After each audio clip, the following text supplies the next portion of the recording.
3 องค์การจัดตั้งมหาชนทั่วองค์การอัยการประชาชนสูงสุดได้สร้างขบวนการออกแห่งงานเพื่อต้อนรับวันสั่งตั้งพรรคประชาชนปฏิวัติลาวครบรอบ 70 ปี วันที่ 2 ธันวาครบรอบ 50 ปี วันคล้ายวันเกิดประธานไกรสอนพรหมวิหารครบรอบ 105 ปี วันที่20 มีนาคม 2025 คณะพรรคคณะนำร่วมกับ 3 องค์การจัดตั้งมหาชนสาวหนุ่ม แม่หญิง กรรมบาลทั่วองค์การอัยการประชาชนสูงสุดได้สร้างขบวนการออกแห่งงานวันสั่งตั้งพรรคประชาชนปฏิวัติลาวครบรอบ 70 ปี วันศาสตร์ที่ 2 ธันวาคม ครบรอบ 50 ปี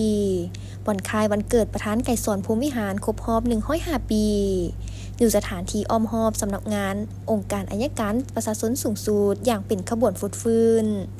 ท่านนางพรทิพย์ สาวลีคณะบริหารงานพรรคตั้งหน้าให้คณะพรรคคณะนำและ 3 องค์การจัดตั้งมหาชนองค์การอัยการประชาชนสูงสุดได้กล่าวถึงมูลเสื่อความเป็นมาและการเติบใหญ่ขยายตัวนับแต่ได้รับการก่อสร้างพรรคเฮาได้เด็ดเดียวจัดตั้งนำพาภารกิจของการปฏิวัติในการต่อสู้ปลดปล่อยชาติและมาในระยะใหม่นี้พรรคเฮานำพาประชาชนบรรดาเผ่าปฏิบัติภารกิจปกปักรักษาและสร้างสรรค์พัฒนาประเทศชาติเฮาก้าวขึ้นสู่จุดหมายสังคมนิยมอย่างมีไสภายใต้การนำพาของพรรคประชาชนปฏิวัติลาวองค์การอัยการประชาชนแม้ได้รับการจัดตั้งขึ้นในปี 1990 มาฮอดปัจจุบันก็ครบรอบ 35 ปีพอดีแสดงให้เห็นว่าองค์การอัยการประชาชนก็ได้เติบใหญ่เข้มแข็งขยายตัวอย่างบ่หยุดยั้งทางด้านการจัดตั้งบุคลากรเวียกงานอัยการประชาชนรับการพัฒนา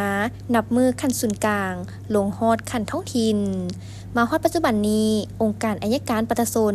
ประกอบด้วยองค์การอัยการประชาชนสูงสุดองค์การอัยการประชาชนสามภาคองค์การอัยการประชาชนแขวงนคร 18 แห่งองค์การอัยการประชาชนเขต 46 เขตองค์การอัยการประชาชนเขตประจำเมือง 22 เมือง